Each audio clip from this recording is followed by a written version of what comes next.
Welcome to this joint presentation of the Wisconsin Resource Center for Charter Schools and the Wisconsin Association of School Boards. I'm Barry Forbes, WASB Associate Executive Director and Staff Counsel. This session is part 3 of a 9-part series of programs designed for school board charter school authorizers. Session 3, Laws Governing Petitions and Initiatives to Create Charter Schools. Wisconsin law identifies 3 paths that persons interested in forming a charter school might take to seek authorization of the charter school. First, a charter school might be authorized by a school district board in response to a petition by the employees of the school district. Second, the school district board may initiate the process of authorizing a charter school. And finally, one of the other entities empowered to authorize a charter school under 118.40(2)R or (2)X might authorize the charter school.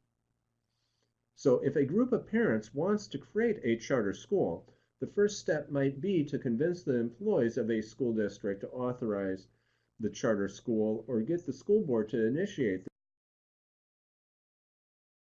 the charter school or get a 2R or 2X authorizer to authorize the charter school.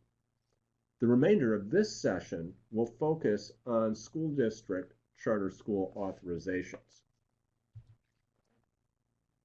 In the case of an employee petition to seek authorization of a charter school, the petition must be signed by 10% of the teachers of the school district or 50% of the teachers in one school of the school district. The petition must be filed with the school board clerk.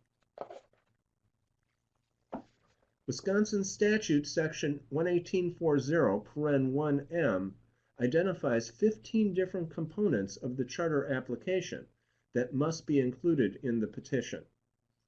First, the name of the person seeking to establish the charter school. This might be the person in charge of the charter school or the name of the legal entity created to enter into the charter school contract. Second, the name of the person in charge of the charter school and a description of the way administrative services will be provided. And administrative services might include things like payroll, benefits administration, labor relations, staffing, enrollment, pupil services, record keeping, and pupil testing. Next, the petition should provide a description of the educational program of the charter school.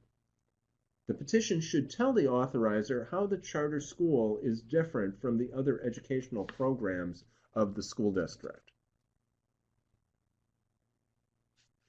Next, the petition should describe the methods used to enable pupils to attain the educational goals described in Section 118.01. Section 118.01 requires educational goals relating to academic skills and knowledge, vocational skills, citizenship, and personal development. The petition may address other educational goals beyond those required by Section 118.01. This is a critical part of the petition. This is where the applicant tells the authorizer how it intends to provide education to its students. Next, the petition must describe the methods by which pupil progress in attaining educational goals under Section 118.01 will be measured. In other words, the petition must describe how student performance and achievement will be measured. The measures of student achievement and performance will undoubtedly include required statewide assessments and will likely include other measures of student performance and student and parental satisfaction. Note that collecting and measuring student achievement data will be discussed further in Section 7 of this training module.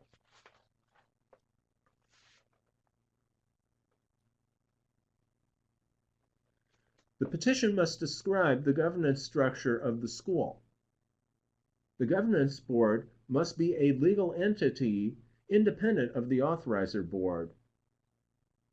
The description should include, but is not limited to, how many persons will serve on the governance board? How are those persons appointed by the governance board? What is the term for persons appointed to the governance board? Will board positions be reserved for parents, district staff, or community members? Are there term limits? How often will the governance board meet, and what are the governance board duties? This part of the petition will likely describe matters over which the governance board retains autonomy. The description of the governance structure of the charter school must include a listing of the methods used to ensure parental involvement in the charter school. And one of the best methods to ensure parental involvement may be to require that some governance board members be parents of children in the charter school. The petition must next describe the qualifications that must be met by individuals employed by the charter school. At a minimum, teachers and administrators must hold the appropriate license or permit required by DPI. Note that there are special rules for virtual charter schools that will be addressed in Section 5 of this training module. The petition may specify additional qualifications for charter school employees. The petition must identify procedures that will be used to ensure the health and safety of pupils. At a minimum, this requires compliance with all applicable laws concerning health and safety.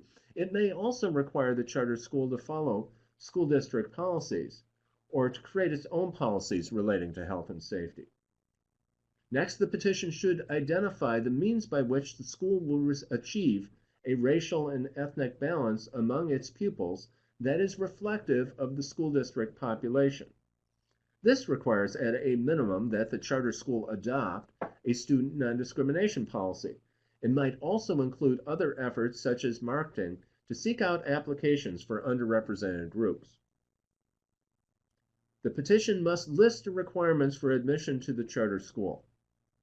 This typically would include residency in the district or full or part-time open enrollment. For charter schools limited to certain grades, admission requirements might include attainment of those grade levels. If the charter school were limited to students of one gender, such admission restrictions would be noted here. This part of the petition should also describe the process for random selection of applicants if the charter school receives more applicants than it has room for. The petition should describe the manner in which annual audits are conducted. This might include who selects and pays for the auditing firm and authorizer access to charter school financial records and periodic reports. The petition must describe the procedures for disciplining pupils, which may reference authorizer district policies and procedures or require that the charter school create its own policies and procedures. The petition must describe the public school opportunities for students residing in the district who do not wish to attend or are not admitted to the charter school. This would typically be other schools offered by the authorizer school district. The last two petition requirements are found on this slide. The petition shall include a description of the school facility and of the types and limits of liability insurance that the school will carry. In some petitions, the charter school will be located in a building owned or leased by the charter school, in which case the charter school might be responsible for the liability insurance. In other cases, the charter school may use space within the authorizer district, with the authorizer board assuming responsibility for the liability insurance. The final petition requirement is a description of the effect of establishment of the charter school on the liability of the school district. This should be an expression of the autonomy of the charter school by making clear that the authorizer and the charter school are each independent of the other. The school board shall hold a public hearing on the petition within 30 days of the school board clerk's receipt of the petition. At the public hearing, the school board shall consider the following: the level of employee and parental support for establishment of the charter school described in the petition, and the fiscal impact of establishment of the charter school on the schools of the school district. The school board may grant or deny the petition after the public hearing. If it grants the petition, it will enter into a contract with the Charter School Governance Board that addresses all the matters covered in the petition. If the petition is to convert all the schools of the school district to charter schools, the board may only grant the petition if 50% of the teachers employed by the school district sign the petition and if the school board provides alternative public school attendance options for pupils who do not wish to attend or who are not admitted to the charter school. Note that decisions by the Milwaukee School District Board to deny a petition are subject to appeal by the Department of Public Instruction, and we're not covering that appeal process in this training module. A school board may, on its own initiative, contract with a person to operate a school as a charter school. And I think most charter schools in Wisconsin are initiated by authorizing school district boards. The charter school contract must include provisions covering all of the matters that are required to be included in a charter school petition, those 15 things that I talked about in earlier slides.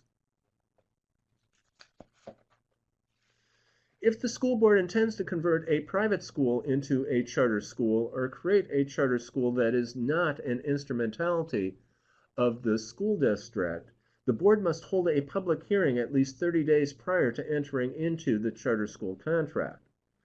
The board should consider the level of employee and parental support for creation of the charter school and the fiscal impact of the charter school on the school district. A school board may not enter into a contract that converts all the schools of the school district into charter schools unless the district provides alternative public school attendance arrangement for pupils who do not wish to attend or who are not admitted to the charter school. Whenever a school board intends to establish a charter school, it shall notify the state superintendent of its intention. Such notice shall include a description of the proposed school. This concludes Session 3, Laws Governing Petitions and Initiatives to Create Charter